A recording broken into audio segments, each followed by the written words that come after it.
Hello dear students,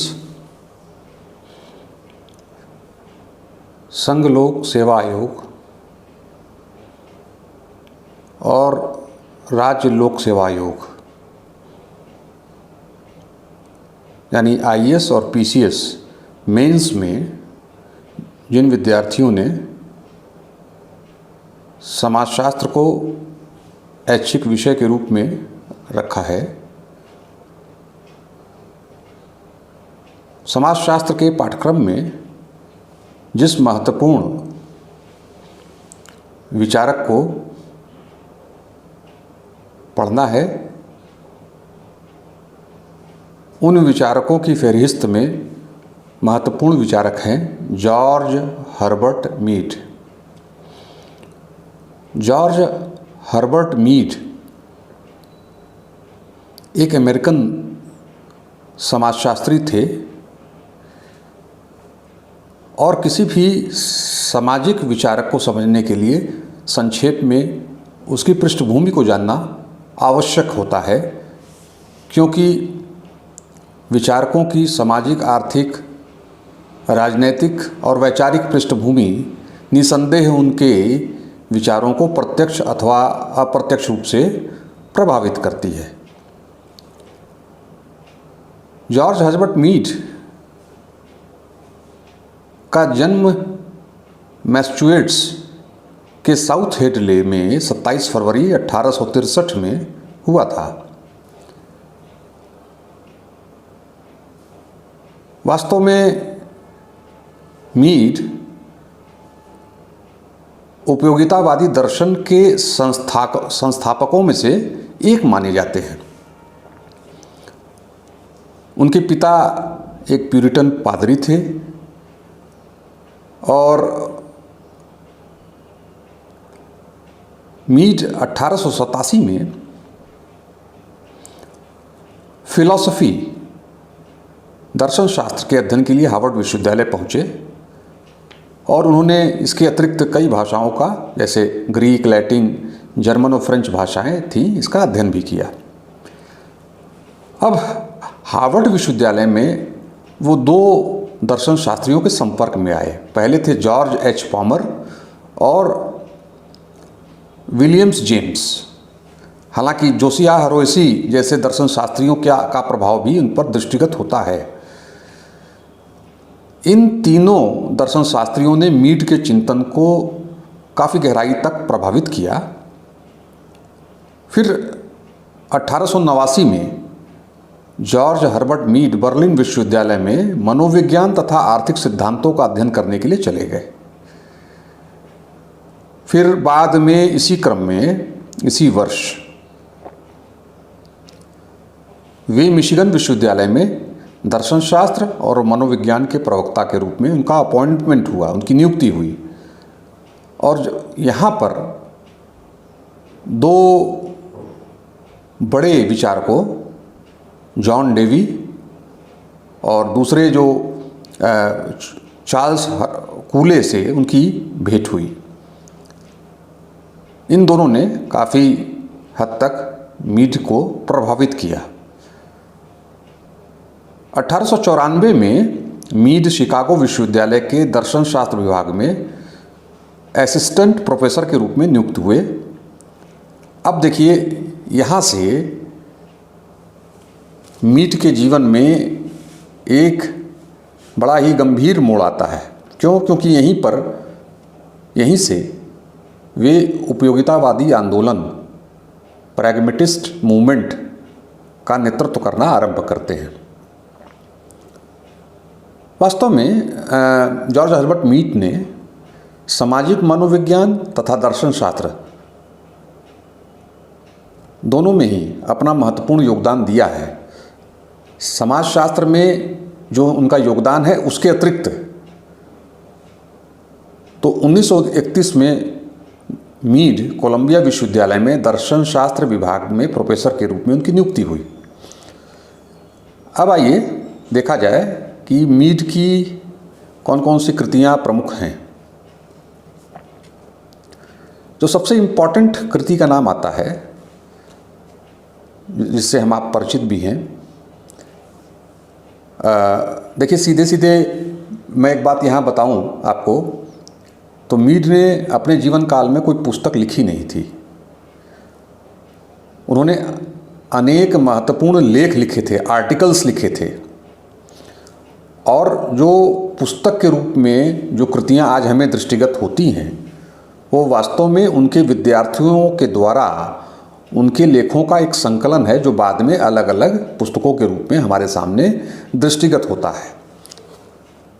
तो जो पहली इस क्रम में जो कृति है वो है the philosophy of the present. ये 1932 में आई।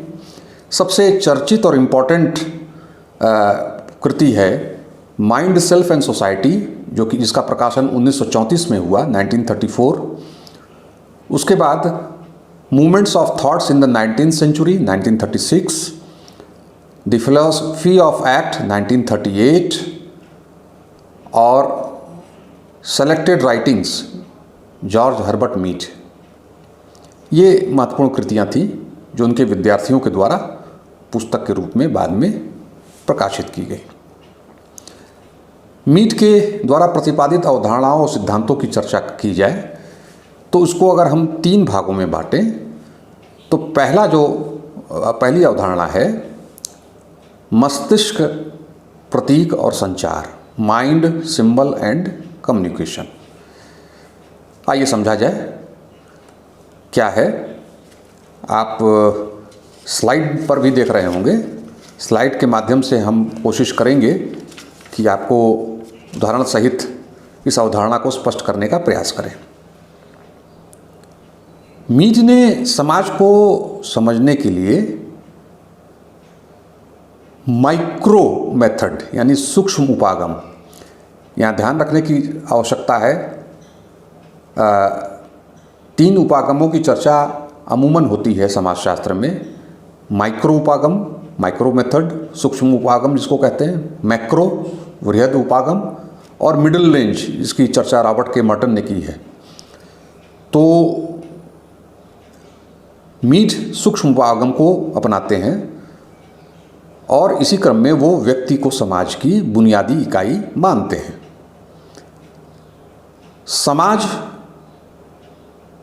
व्यक्तियों का सम्मिलित रूप है। इसका अर्थ यह हुआ कि व्यक्ति ही समाज बनाता है। इसलिए व्यक्ति को समझे बिना समाज को नहीं समझा जा सकता। अब व्यक्ति को समझना है तो यहीं पर मीड मनोवैज्ञानिक पद्धति को अपनाते हैं। यहाँ मैं आपको बताता चलूँ कि मनोविज्ञान किसका अध्ययन करता है? मनुष्य की मानसिक क्रियाओं का। तो चूंकि समाज को समझना है तो इसके लिए मीड कहते हैं व्यक्ति को समझना है, और व्यक्ति को समझने के लिए मनोवैज्ञानिक पद्धति को उन्होंने अपनाया। मीड समाज और व्यक्ति को समझने के लिए निसंदेह मनोवैज्ञानिक पहलू पर बल तो देते हैं, और यह भी उनका मानना है कि मानव मस्तिष्क का उद्भव सामाजिक आत्म यानी कि सोशल सेल्फ, समाज की संरचना के आधार पर होता है। यानी समाज की जैसी संरचना होगी उसी के आधार पर मानव मस्तिष्क का उद्भव होगा, लेकिन इसमें सामाजिक परिस्थितियां महत्वपूर्ण होती हैं। मतलब उन्होंने सामाजिक परिस्थितियों के द्वारा समाज को नकारा नहीं है, समाज की महत्ता को नकारा नहीं है। उन्होंने मस्तिष्क, प्रतीक तथा संचार जैसी अवधारणाओं की चर्चा अपनी कृति माइंड, सेल्फ और सोसाइटी में की है। अब मस्तिष्क क्या है? मीड का मत है कि मानव मस्तिष्क उस समय विकसित होता है जब व्यक्ति अपने बारे में अधिक सचेत होता है।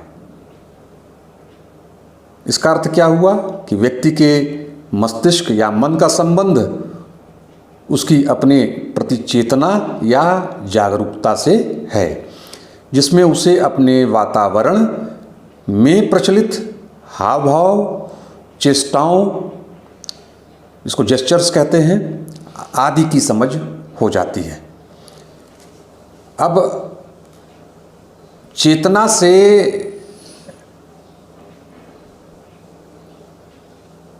जेस्चर्स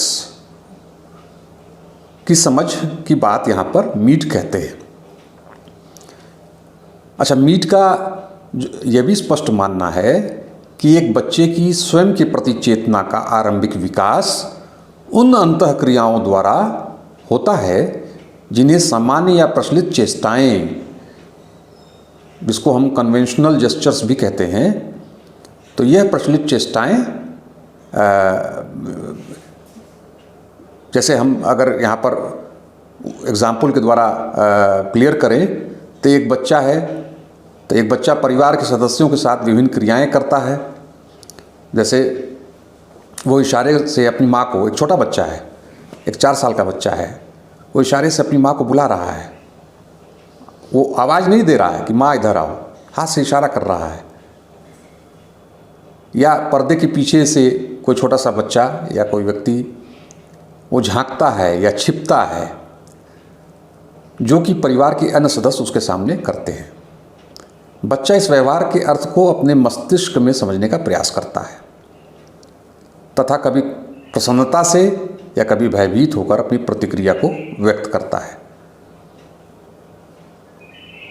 देखिए, कूले का सिद्धांत जब मैं बताऊंगा, लेकिन यहाँ मैं बहुत ही संक्षेप में बताता चलूँ कि प्राइमरी नर्सरी माना है परिवार को।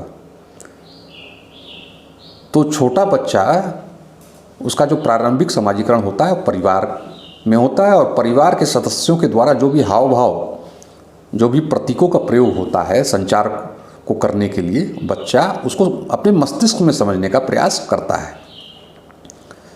तो वो बार बार इसको दोहराता भी है जब तक कि परिवार के अन्य सदस्य उसके हाव भाव को समझ न जाए। आप देखिए कि जो छोटा बच्चा है,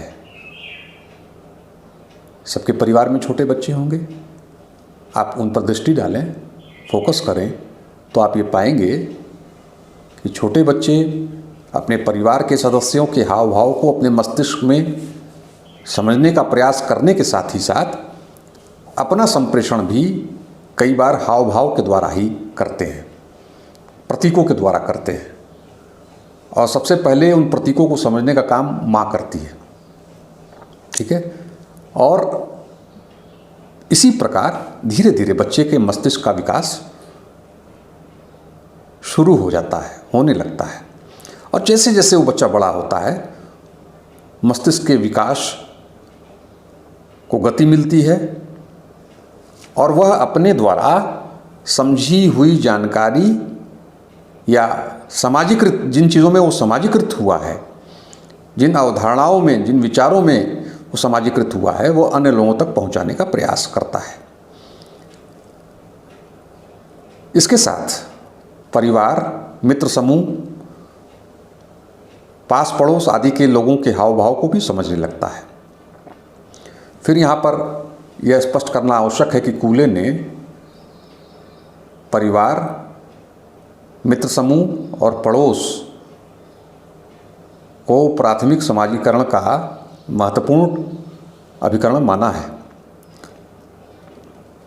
लेकिन यहाँ चूंकि हम बात मीड की अवधारणाओं की कर रहे हैं, तो मीड ये बताने का प्रयास करते हैं कि किस प्रकार वो बच्चा परिवार के सदस्यों के अतिरिक्त अपने मित्र समूह, पास पड़ोस के आदि के लोगों के हाव भाव को भी समझने लगता है और वह उसका प्रयोग भी करता है। वह दिन प्रतिदिन प्रयोग में आने वाले प्रतीकों, अंतःक्रिया के प्रतिमानों, इशारों या हाव भाव आदि के अर्थ को समझता भी है तथा अन्य लोगों से अंतःक्रिया करते समय इनका प्रयोग भी करने लगता है।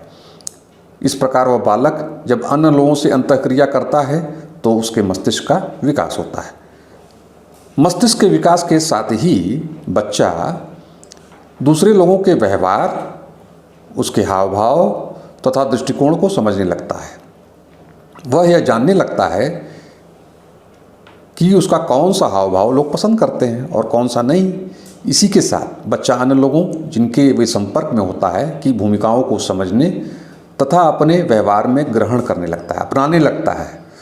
ठीक है, जिसको कहते हैं रोल टेकिंग, है ना, भूमिका ग्रहण। जैसे आप छोटे बच्चों को देखे होंगे कि गुड़िया गुड्डे के खेल में बच्चे अधिकांश अपने माता पिता के समान व्यवहार करते हैं।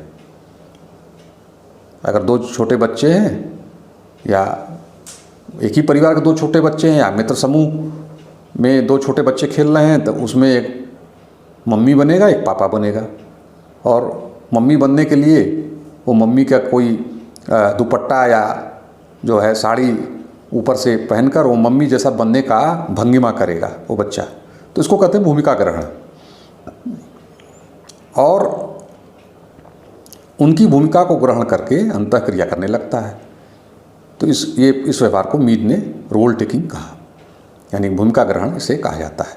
इस तरह का वह सीखे हुए तथा ग्रहण के हुए कौन? बच्चा, वो छोटा बच्चा सीखे हुए तथा ग्रहण किए हुए व्यवहार को बार बार दोहराता है और दूसरे लोगों की प्रतिक्रिया को समझने का प्रयास भी करता है।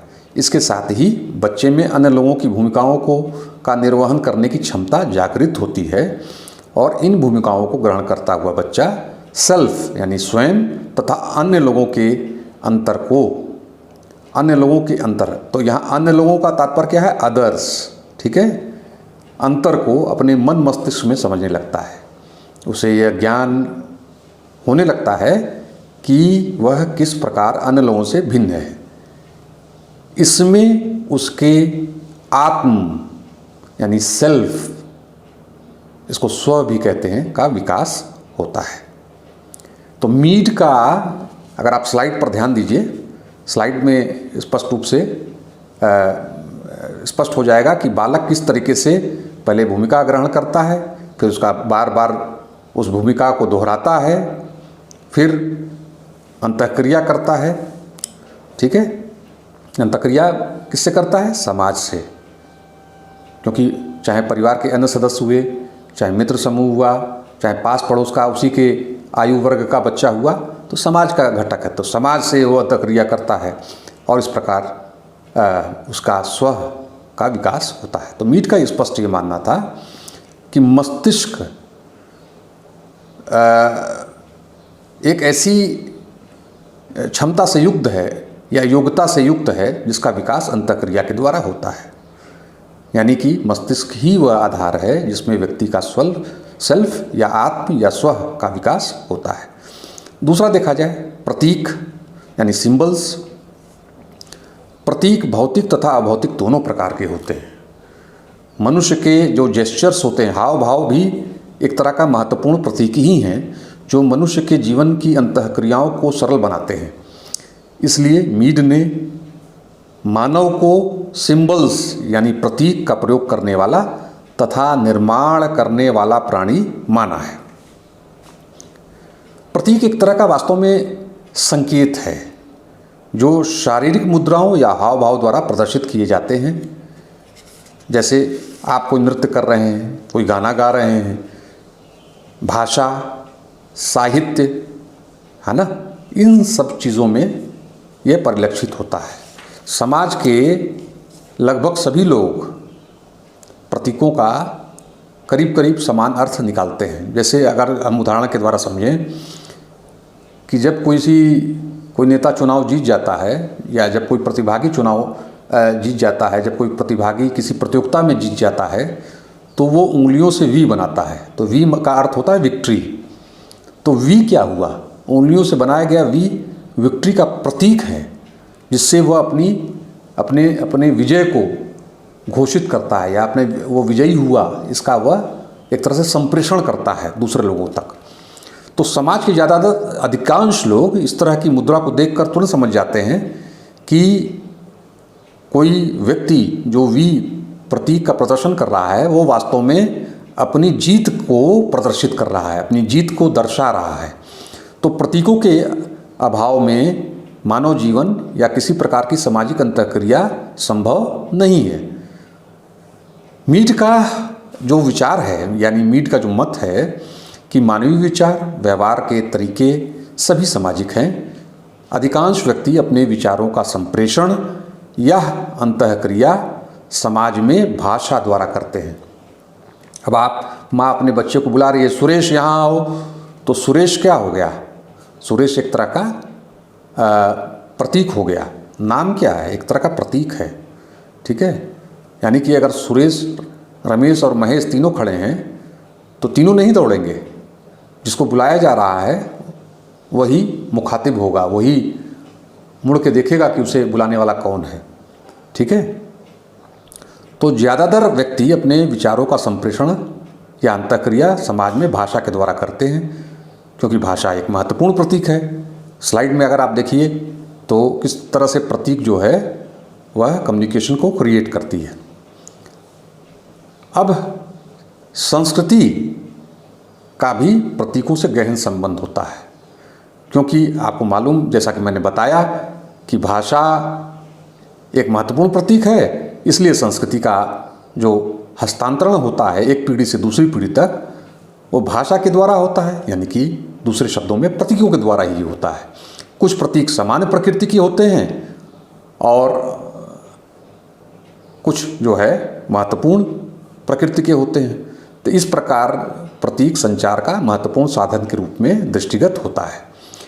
मीड का यह भी मानना था कि मानवीय व्यवहार या मानवीय अंतःक्रियाओं को समझने में प्रतीकों का जो योगदान है वो महत्वपूर्ण है। क्यों? क्योंकि अगर हम किसी व्यक्ति को बहुत मुस्कुराता हुआ या हंसता हुआ या उसके आँखों में अगर आंसू है तो दो चीज़ स्थितियाँ हम समझ जाते हैं। ये दो अलग अलग प्रतीकों के माध्यम से दो अलग अलग स्थितियों को दर्शाता है। पहली स्थिति में व्यक्ति बहुत प्रसन्न है और दूसरी स्थिति में व्यक्ति बहुत किसी दुख से युक्त है, किसी करुणा से युक्त है, किसी वेदना से युक्त है। तो दोनों ही प्रतीकों का अलग अलग अर्थ है। स्लाइड पर जो डायग्राम है उससे यह स्पष्ट होता है। तीसरा जो महत्वपूर्ण घटक है वह संचार। संचार वह प्रक्रिया है जिसके द्वारा विचार, संदेश, सूचनाओं आदि का आदान प्रदान बोलकर, देखकर, लेखन द्वारा, जेस्चर्स यानी हाव भाव द्वारा अथवा प्रतीकों के द्वारा दो या दो से अधिक व्यक्तियों के बीच संपन्न होता है। संचार विभिन्न प्राणियों के बीच होने वाली अंतःक्रिया को भी दर्शाता है। मीड ने अपनी पुस्तक माइंड, सेल्फ एंड सोसाइटी में संचार की प्रक्रिया का उल्लेख किया है तथा प्रतीकात्मक अंतःक्रिया के सिद्धांत को समझाने का उसमें प्रयोग भी किया है। मीड का ऐसा मानना था कि महत्वपूर्ण प्रतीकों द्वारा लोगों के बीच भावनाओं आदि का आदान प्रदान होने से ही समाज का बौद्धिक संगठन कार्य करता है। मीड संचार को मानवीय क्रियाओं का आधार मानते हैं। क्यों? क्योंकि संचार व्यक्ति को समझने की वह योग्यता या क्षमता है जिसके द्वारा अन्य व्यक्तियों के हाव भाव को समझा जा सकता है। वास्तव में संचार की प्रकृति सामाजिक है, क्योंकि इसमें दो या दो से अधिक व्यक्तियों के बीच अंतःक्रिया होती है। स्लाइड पर देखिए, आरेख से स्पष्ट ये दर्शाया गया है कि किस तरह से संचार जो है सामाजिक है और किस तरह से यह अंतःक्रिया को संपन्न करता है। तो वास्तव में संचार वह अंतःक्रिया है जिसमें दो या दो से अधिक प्राणियों के बीच यह क्रिया संपन्न होती है और इन अंतःक्रियाओं के आधार पर ही आगामी अंतःक्रियाओं का निर्धारण भी सुनिश्चित होता है। मीड ने संचार की प्रक्रिया का उल्लेख करते हुए यहाँ पर जिस बात की चर्चा की है कि मीड ने कहा कि संचार की जो प्रक्रिया है वह एक सामाजिक प्रक्रिया के रूप में व्यक्ति की मस्तिष्क, माइंड तथा सेल्फ, स्व का विकास किस प्रकार से होता है वह भी इस अंतःक्रिया के माध्यम से मीड ने स्पष्ट करने का प्रयास किया है। अब संचार की प्रक्रिया को दो प्रमुख तत्वों के द्वारा मीड ने समझाया है। पहला है non verbal communication. Non verbal communication को हिंदी में कहते हैं अशाब्दिक संचार, यानी दो या दो से अधिक व्यक्तियों के बीच केवल जेस्चर्स के द्वारा विशेष हाव भाव के रूप में संचार संपादित होता है। और दूसरा है वर्बल कम्युनिकेशन, इसका जस्ट उल्टा, यानी कि शाब्दिक संचार।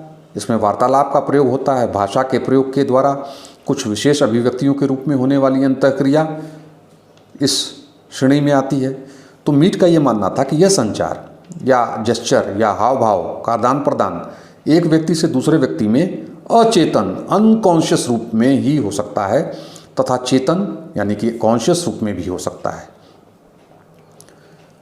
कोई भी मनुष्य जब चेतन रूप में संचार करता है तो भाषा का प्रयोग करेगा।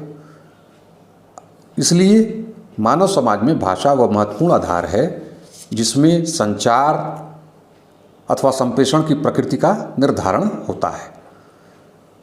यही कारण है और यहाँ ये हमें भली भांति स्पष्ट होना चाहिए कि मीड ने भाषा को संचार के लिए प्रयोग में आने वाला महत्वपूर्ण प्रतीक माना है। मीड ने यह भी माना है कि मनुष्य ही एक ऐसा प्राणी है जो दूसरे प्राणी की प्रतिक्रियाओं का पूर्वानुमान करके चेतन रूप में ऐसी क्रियाएं करता है जो दूसरों के प्रत्युत्तर को भी प्रभावित कर सकती हैं। यानी कि एक प्रभावी संचार भाषा तथा अर्थपूर्ण हाव भावों के प्रयोग से एक से अधिक व्यक्तियों के मध्य विचार, भावनाओं, सूचनाओं आदि का आदान प्रदान अंतःक्रिया और प्रतिक्रिया के रूप में होता रहता है। इसलिए मीड ने मन यानी कि माइंड, प्रतीक, सिंबल्स और संचार, कम्युनिकेशन आदि जैसी अवधारणाओं को स्पष्ट किया है और इन अवधारणाओं का प्रयोग करके उन्होंने अपने महत्वपूर्ण सिद्धांत प्रतीकात्मक अंतःक्रियावाद को समझाने में इन कॉन्सेप्ट्स का प्रयोग किया है। तो अब हम अपने अगले लेक्चर में the social conception of self पर चर्चा करेंगे, यानी कि स्व की सामाजिक अवधारणा क्या है। Thank you.